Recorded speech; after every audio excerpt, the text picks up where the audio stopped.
Hey folks, I know the market's going sideways as it usually does. That's about 85% of the time. A very short period of the time are you actually moving up, but you got to be moving up steadily over the years, and that's what XRP has done. It's currently at $2.12, and this is 6/20/2025 at 1:14 p.m. Central Standard Time, and even though it seems like it's boring just watching the numbers not rise the way you think you want them to, just think a year ago we were at 50 cents. So we've 5x from there to here almost, and we've done pretty good. I mean, if you had a 401k at 50,000 bucks last summer, and this summer you're at about 250, are you really going to complain? Are you really going to say, "Oh, I'm bored, it's going nowhere"? That's ridiculous. You're excited, and you're going to be patient because there's even more to come. But even though the market itself looks like it's just steady and boring, the activity within the crypto space and the financial system is working at a fever pitch. I mean, just the Genius Act, that stablecoin legislation, and the market structure bill, and all that activity that's going on. It's going crazy. We're getting permission to invest through our 401k plans. Banks can custody crypto now, on and on and on. But the big deal is for those of us who hold XRP is like, can I make any money on my XRP? Well, there's some really great news on its way. Now, I've always had Flare, and I didn't think too much of it. I wasn't too sure, but I kind of had an idea of what they were building. Well, now Uphold, one of my favorite exchanges here, says they just announced that you asked, we listened, that they're saying. Uphold is exploring ways to unlock yield on XRP, including testing XRP staking through Flare Networks, F-Assets. Welcome to the world of smart contracts and DeFi opportunities, XRP Army. Stay tuned for the beta. And the big deal is how they're doing it. We're going to get into that a little bit more here in another section of the video. Now, John Deaton over here is making an astute point, and I think this could apply to both Flare and Uphold. But check out what he's got to say. He says, two entities he likes, Flare Networks and Uphold Inc. are working together. He says he puts his money on Uphold being acquired by a major player, either within crypto, such as Coinbase, Kraken, Gemini, Robinhood at Binance, Binance USA, or Ripple. Or by TradFi, a traditional financial firm, such as JP Morgan, Goldman Sachs, Fidelity, Citi, or PayPal. And that makes a lot of sense. Why not get an exchange? Now, XRP, or Ripple actually, they now have Hidden Road, and Hidden Road got a broker-dealer license. I don't know what other value they'd get out of buying Uphold, but it wouldn't be out of the realm of possibilities because they have had a close relationship. All through the lawsuit, Uphold kept selling XRP and giving access to investors to that digital asset while everybody else closed the door behind them.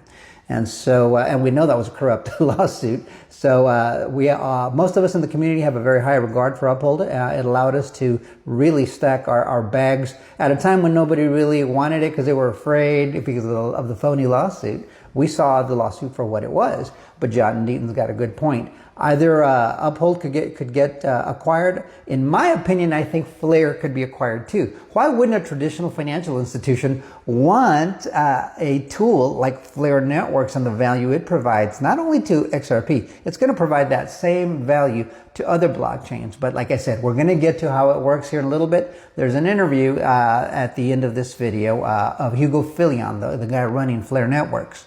Now, XRP was, you received an airdrop of 15% of whatever your XRP holdings were back in 2020 from Flare Networks. They changed that around so much. At one point, it was going to be a 1-for-1. If you had 50,000 XRP, you were going to get 50,000 Flare. It didn't turn out that way. It turned out that they just gave us a 15% airdrop of whatever we had. If you had 100,000 XRP, you got 15,000 XRP to make it easy. So now what ended up happening after you got that 15%, if you were smart and you threw it on something called, like, let's say the Bifrost wallet, for example, you kept getting drops, Flare drops is what they call them. And I think there's a total of 36 of them, and I've gotten every single one of them from there to here. We've got about 8 or 9 left, I think. Not too many are left. But also you got some Songbird, and Songbird pays out, I think, once or twice a week. You're getting a drop or a yield on that also. So you're getting Flare drops, and then you're getting yield on your Flare as well. You're getting extra Flare 2 ways for free, basically, on the Bifrost wallet. So that has stacked nicely. I haven't seen too much development. I've seen Hugo Filion talk a lot about his state connectors, Layer Cake, and the oracles within the Flare networks, wrapping a coin and then lending the value of a coin. So basically taking your XRP, wrapping it, calling it FXRP, and it having the same value as your original XRP, but lending out the value of the wrapped coin, not the original coin, so that you never have your original XRP in jeopardy. I think that's kind of the gist of it. And so it's better to hear it from in his words, but that's kind of how I make sense of it, so that you don't really risk your own personal digital assets. Now, if something goes wrong, they're collateralized loans, but if something goes wrong, what this means is you don't lose your initial investment, which is a big deal, right? We don't want to lose that. So let's move on to the next section. Now, with all this good news, let's not forget that that Flare also announced, and I think we talked about it in the video, that NASDAQ listed Vivo Power, which set up an XRP treasury, right? That is owned and run by the Prince of Saudi Arabia. And they set up that treasury right after President Trump visited Saudi Arabia a couple of weeks ago. And he says Vivo Power is deploying $100 million in XRP on the Flare networks. Obviously, Vivo Power did their homework and they trust Flare with this system I mentioned to you about wrapping your XRP and just lending out the value of the wrapped XRP. Ripple and XRP Ledger built the enterprise-grade foundation. Flare now adds the DeFi layer, F-Assets, Firelight, and compliant yield. So earn yield, more XRP treasury, redeploy. So basically, the yield can be converted to XRP is what it's kind of saying. Let's see what it says down here. It says Vivo Power and Flare launched definitive strategic partnership to deploy, the 100 million that they were going to put into their treasury, which means it'll grow. It's going to be like a snowball. It'll self-perpetuate, right? The more yield it gets, the more it grows, the more it invests. It's got a higher yield and on and on and on. So let's check out this interview from Ray Fuentes. He's interviewing Hugo Filion, the guy who runs Flare Network. And here's the announcement. This is Ray Fuentes over on XApp.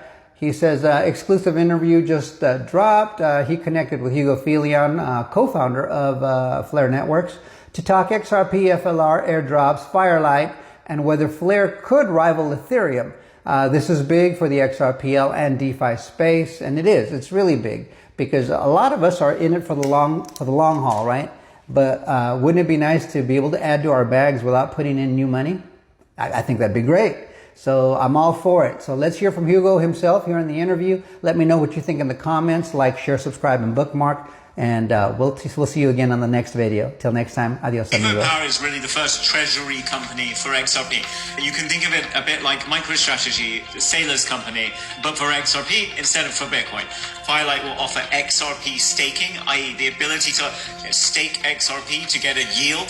This is a very interesting and hopefully valuable proposition for the XRP community to be able to remain long their XRP asset, but also get a yield on it at the same time. When you design protocols, you can't be certain. You think they're going to work, but before you've built them and before you see how they work in the real world, they are purely theoretical, right?